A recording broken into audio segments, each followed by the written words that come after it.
Hey guys, what's up? My name is John O'Neill. Some of you may remember many of the videos that I've done over the years and posted right here on YouTube so that you could learn more about the muscle cars that I had offered for sale. And I am on to a different life. You may have noticed that I haven't been on the channel too much lately, but I did take a new opportunity as the sales manager down at RK Motors, which is not too far from where I am right now in Concord, North Carolina. The dealership is in Charlotte. So I have relocated down to Charlotte for the opportunity. Been here for about a year, moved away from the Washington, D.C. area, Montgomery County, Maryland in particular, for the new opportunity. And boy, I gotta tell you, Charlotte is one fantastic place. I am using the world famous backdrop today of the Charlotte International Speedway. Give you a little pan around of the what I'm looking at.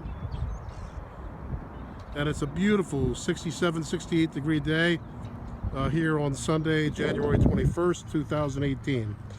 And the purpose, guys, what I wanted to do was, I noticed there is a distinct lack on YouTube of any content in regards to the 2018 Fatboy if you wanted to accessorize your bike. There is one video that a gentleman took out at the dealer show out in Los Angeles late this summer that talks about accessorizing the bike. But that bike is the other limited edition paint set. It's the denim blue, or I guess they call it the legend blue. But anyway, that bike just had a similar set of bags on it, and it did have the shorter windscreen, but aside from that, it really wasn't set up for touring.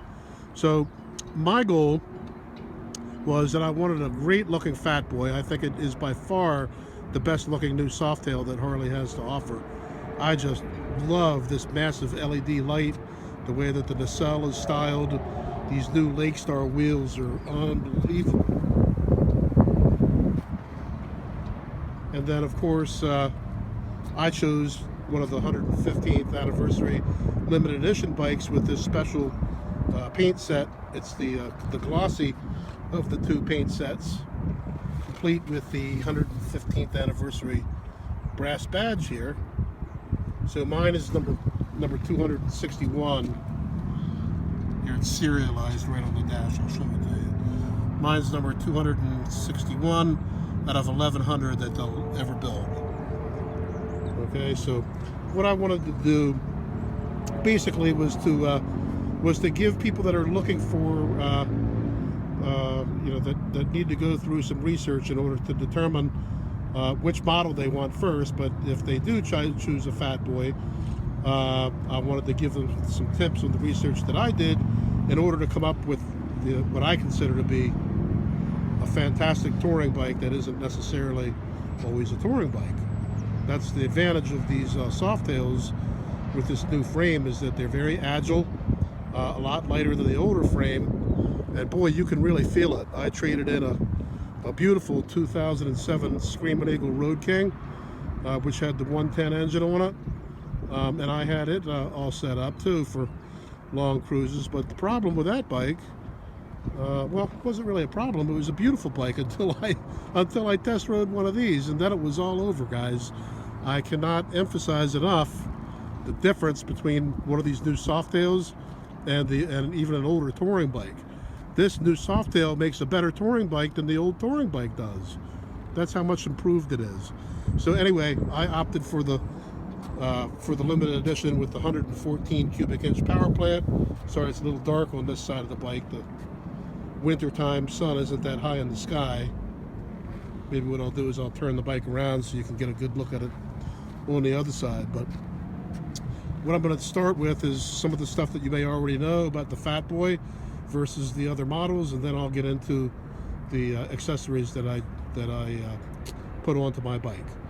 Okay, so you have the Lakestar wheels, this big massive nacelle with the LED light is a real modern twist, and I think that's all part of trying to attract the new millennials. I'm 58 years old, but I think that the bike looks fantastic, so I guess I think young. Bike already had floorboards on it, and the handlebars were perfect for me. I'm about 5'8", but I did opt for the windscreen, obviously. Now there are two windscreens if you want to buy a Fatboy. There are two windscreens if you want to set it up for touring, like I did. Okay, you have a. This is the 19-inch smoked model. It's very lightly smoked. You can barely tell that it's not clear, but it's 19 inches. And when I sit on the bike, it ends up being about an inch underneath of. Here's the top of the windscreen. It ends up being about an inch, or maybe an inch and a half or two, above my line of sight. So it's almost perfect for me. So keep that in mind. If you opt for the shorter, they also have a 15-inch screen, which is clear, but that one is going to be woefully inadequate out on the highway. You're going to experience lots of head buffeting with that one, and that one is really, more for profiling and looks. If if you plan on doing mostly around town riding with your bike. But if you want to set it up for the highway, this 19-inch model, which is a quick detach, is the only way to go. Okay, I also put the Mustache engine guard on it to give me a place to put my feet out on the highway. Actually, I haven't even used them yet. I've got only about 100 miles on the bike so far, and I found the floorboards quite comfortable. So I haven't even tried the Mustache bar yet, but it does add a bit of protection too, in the unlikely event that the bike tips over or whatever. We won't talk about that because that's not happening, and has never happened to me since I've been riding in 1974. But just wanted to give the bike that extra amount of protection, and I think it looks great. All right, let's talk about my saddlebags here. Harley-Davidson offers two unique sets of saddlebags that will fit on this Fatboy model. I chose the nostalgic one with the brass buckles on it. And by the way, these buckles are really fake. They don't really do anything. It's more for looks than anything else, but they've got the brass trim on it with the Harley-Davidson badge. And I thought that would look great along with the 115th anniversary badges that are on these limited edition bikes. So I kind of wanted it to tie in color-wise, and I think it adds a little extra style than the other bags, which are very similar, but they just don't have the buckles. Okay. This seat is very comfortable. Unlike the old days when you bought a Harley, this bike you do not need to change the seat. You do not need to change the pipes. It already sounds great. But we'll talk about that in a minute. As far as performance and exhaust systems, programmers, and that type of thing. That used to be mandatory on a Harley if you wanted any kind of power whatsoever. Okay, but no more. So again, we'll talk about that in a moment. Okay, this here is the standard height detachable docking hardware for the backrest, for the sissy bar. And there is a specific backrest for the Fatboy, but I recommend you avoid that one. It's got some styling that mimics what you see here. Okay, however, it really is not going to support whoever you take on the back of the bike. They're going to be complaining all the way because it's too short.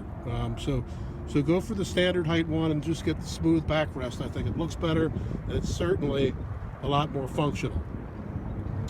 Okay, moving around to the back of the bike, you may notice that my motorcycle does not have the red demon eyes, okay, for the tail lamps. These are actually the brake lights as well, and the running lights. That's a reflector there in the middle. But these particular lights, and I wish I had somebody with me to show you, but these are I think they're called Dynamic Rings is the name of the company. But I put them on the front and the back, and the ones on the back, they have the smoke caps on them, but they actually light up bright red when you apply the brakes. But then they're like a clear color with a smoke cap, which gives it a distinctive look and will set you apart from the rest of the bikes out there, with the exception of my bike, of course. And then these are the shot of the front ones, okay, which you can see right there. These are fantastic because when you turn on the turn signals, they give you a halo effect. Let me see if I can do that for you.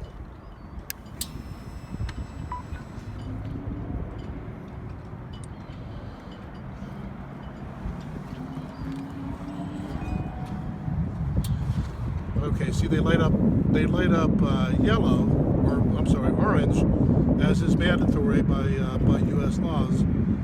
Okay, but when you just have the running lights on,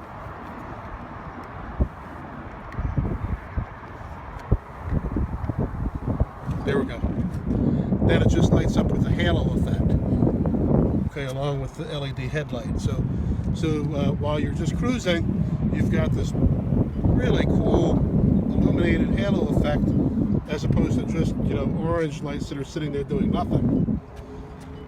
I thought that was quite cool and a nice touch. Okay, also I put the hand grips on the bike out of the Defiance collection. I just thought that the perforations here matched nicely with the seat, and I did not go with the full treatment for the floorboards and the brake pedal, and they also offer Defiance collection rear pegs for the passenger, as well as the shifter. I did not opt for them. I just didn't want to get carried away with all that stuff at first, and I figure if I wanted to add it down the road, then, you know, that could just be something that I can think about down the road, but didn't really feel it was necessary at this time. All right, and then the other thing I wanted to do was I wanted to add the cell phone retainer so that I could use my GPS for long trips, so that it truly is a touring bike. So I know, guys, that, you know, that if you really want to do a lot of heavy-duty touring and crisscrossing the country and that type of thing, that the touring bike is probably going to be a more comfortable bike overall. But, you know, I don't know about you, but I'm way too busy in my position, and with the other things going on in my life, you know, to be able to take off on cross-country trips like that at this point in my life. So this is good enough. And I'll tell you what, like I said, the trip up here from Charlotte to the Speedway today so that I could make this video was far more pleasurable than it was on my Road King, and that was a touring bike, guys. So this is a better touring bike than the old touring bike. So anyway, fantastic bike. I think that the wheels and the tires are awesome on the bike. You guys probably already know this, but the tire on that Harley-Davidson has installed on these bikes on the front is actually a 160. It's an 18-inch wheel, Lake Star wheels they call them. But the 160 millimeter tire on the front of my bike is actually the same size tire that was on the back of my Road King that I just traded in. Kind of crazy. Now let's talk about this massive 240 millimeter rear tire. I'll tell you, I have ridden bikes, you know, years back that had, in fact, the first motorcycle, John Covington's Steed muscle bikes, if you remember them. They were built out in Arizona. Those bikes were the very first motorcycles to have 300 millimeter tires on the back, and you could not steer that bike. It was a great bike, and John, if you were out there listening or looking at my video, your bikes were fantastic. They were ultra high quality. The S&S motors were fantastic. You know, Baker transmissions, beautiful in every regard, especially build quality. A real testament to you, John. Okay, but your bikes would not turn. So I actually test drove a Heritage Softail, 115th Anniversary Edition. Test rode one of them because I thought, well, you know, the bike already came with the bags, already came with the windscreen, and it had a traditional, you know, more traditional tire on the back end, which a lot of people feel is more conducive to good handling characteristics, etc., etc. But what I have found is that this bike doesn't really handle a whole lot differently than any other motorcycle with a smaller set of tires on. I can feel it. You know, maybe it's because I'm an experienced rider and I've been riding since 1974 in all kinds of conditions, all kinds of bikes. But to me, it doesn't really feel a whole lot different. It does have tremendous lean angle for a Softail. I have not been able to scrape the pegs despite trying a couple times. Have not been able to do it. Guess I'm not trying hard enough. I like to preserve the hard parts of the bike. But you know, all things said, this is a fantastic bike to just get out, and if you want to do a boulevard cruise, or if you want to take a long trip on the bike with these bags, you certainly can do it. And don't worry, guys. I don't care who says that these bikes don't handle and that it's intimidating to ride going into the corners. Can you feel it? Yes, absolutely, you can feel it, but it's very minor. It's easy to control, and I think like anything else, once you get used to it, it'll be a piece of cake. So certainly doesn't present a problem for me, and I don't think it will for you either. All right, and maybe the very last thing we should talk about is this power plant and the way that Harley-Davidson has it set up. In years past, I've always felt the need to do at least Screaming Eagle pipes, you know, some type of a tune, and then you know, basically, you know, the air cleaner and everything else. You know, I've had bikes stage 2, stage 3, okay. However, this bike impressed me so much with the roll-on power and the torque that I decided to leave it completely stock when I took delivery of the bike. And that's really saying something, because guys, I am a real motorhead and I love power just as much as anybody else. Okay, so I figured down the road, okay, I could upgrade this. It already has the open element air filter, okay, which is equivalent to a stage 1 air cleaner. Okay, and the pipes, this satin nickel finish on the rocker boxes and on the stock exhaust system is beautiful. And I saw really no need in ripping a perfectly good exhaust system that actually sounds great to my ear. Being 58 years old, I don't have to have loud pipes anymore, but they have a nice deep throaty sound. You know, these engines have a 10.5 to 1 compression ratio, so it makes a beefy sound coming out of these exhaust pipes without being obnoxiously loud, without being loud at all, but it still has that rumble that we love. So there are precious few mufflers that are available on the market right now, guys, to replace these stock mufflers with, and I figured I'd ride the bike for a while and see what I think of it. I might decide to leave them stock, because, you know, if you're out on the open road, the Reinhardts or the Street Cannons or the Vance & Hines or whatever you choose to put on the bike can get a little irritating on a touring bike over the long haul. So I wanted to experiment with that a little bit too. And then when some more pipes are available, maybe I'll think about that. Let's also talk about this Screaming Eagle tuner that you're supposed to get whenever you do even an upgrade on the slip-ons. If you take off these stock slip-on mufflers and put on a set of Street Cannons or anything else, guys, then then it's really highly recommended that you go with the Harley-Davidson's tuner, which is now, you know, fully legal and compliant with the EPA. What they offer, and I should have done my research a little bit better before today's video, but they also offer, I think they call it this Screaming Eagle Pro.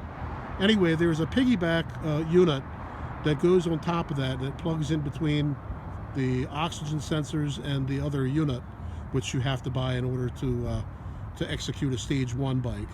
And my understanding is that with the upgraded piggyback piece, if you want to do more than slip-on mufflers, say for instance you want to take it to stage 2 and put either the torque or the horsepower cams in this bike, okay, then it's recommended that you go with the piggyback unit, because then, just like a new car, the bike will always be perfectly tuned in. You know, the electronic fuel injection will always be able to completely adapt to whatever weather conditions or altitude conditions that you may encounter with your bike while riding. From the factory, the tune is perfect for the stock pipes and the way it's set up, and the thing has so much pulling power that I'm inclined to think I'm never going to do anything with it. The bike runs that well. It is hands down, I'll bet in a quarter mile, I'll bet this thing would blow away my Screaming Eagle Road King with the 110. The torque on this bike, and the launch that you get is just absolutely incredible, you know, for an air oil-cooled Harley-Davidson. So anyway, guys, I think that's about it. I think the only other thing that I might mention is that the touring bikes obviously have a lot more capacity in the bags than this bike does, but I didn't really care so much about that. I don't think I'll be, like I said, taking any cross-country cruises anytime soon, and these bags are adequate for me. You know, I can put all my gear in here that I need for the day. You know, they're the same design as the new Heritage bags. Okay, they're hard bags with the hard plastic liner on the inside, nice leather on the outside. Give you a shot of what they look like. So they're not huge, and the one on the right is even smaller. It's not quite as deep as the one on the left, and they do that. Here you can see. They do that because of it has to clear the exhaust system. They didn't want it blocking the exhaust. So that's why the right bag is slightly taller than the left. These bags are specifically designed for the Softails, and Softails have the exhaust on the right-hand side in its position. So I'm very, very pleased with this bike, guys. Very pleased. And oh, there's one other accessory that was added that I almost forgot to mention.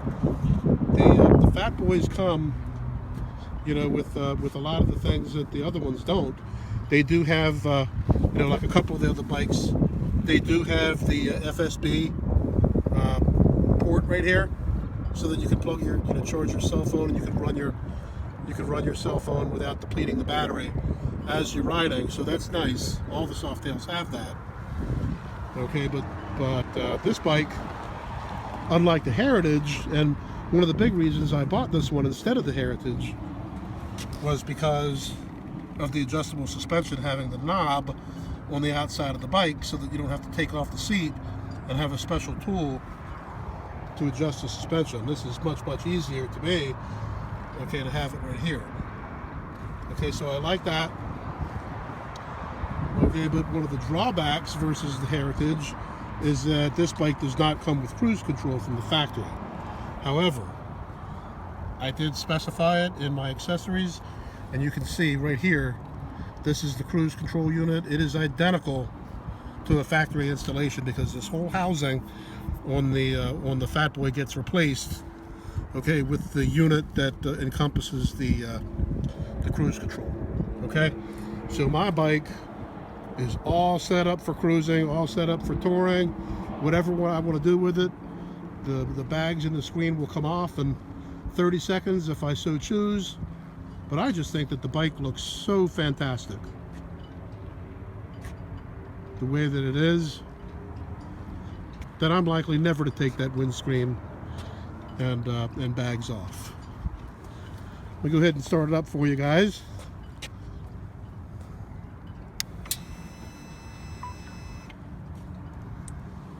Up. Better put it in neutral first.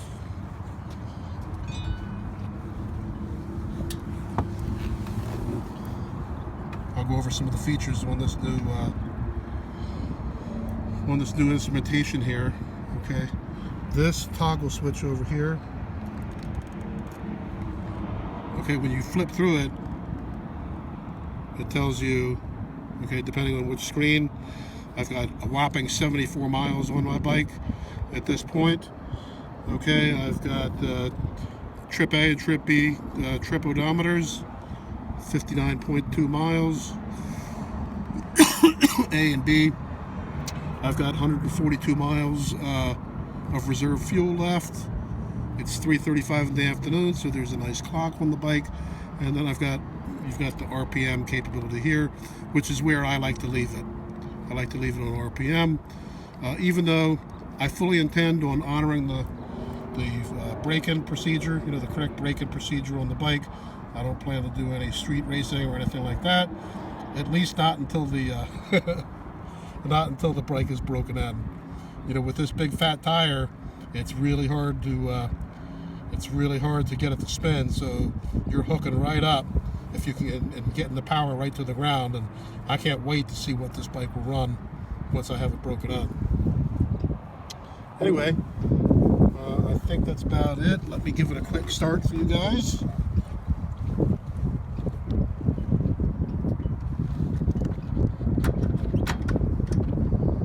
Just left it in neutral. Okay.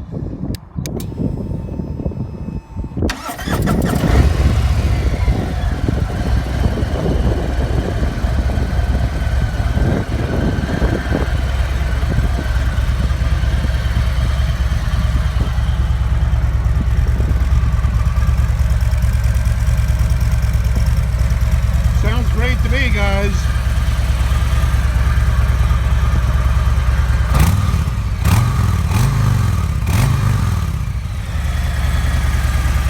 Personally, I think you're wasting your money.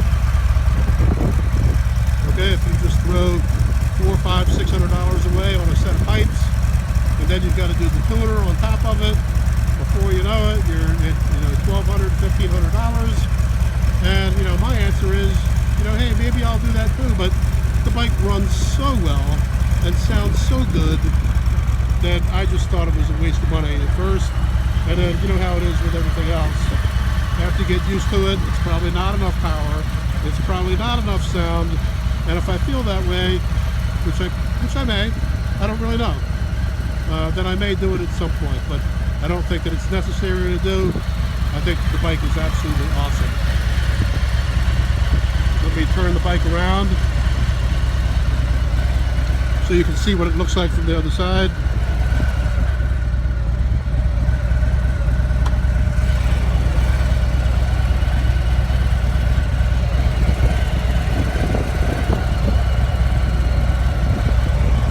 Okay, now, pardon the lack of video here in the next few seconds. I have to put the camera in my pocket in order to be able to turn the bike around, so bear with me, guys. Hold on just a moment.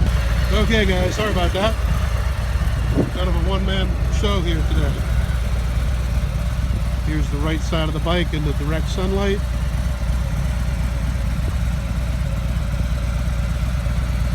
God, what a beautiful motorcycle. I am just so thrilled with myself at my decision to buy this bike in particular and to accessorize it the way that I did. I hope this video will be of some help, okay, to all those other new Softail fans out there, okay, that neither the general public nor Harley-Davidson itself has done enough in order to adequately advertise accessories that are available for the bike. It turns it into a whole different bike, guys. Okay.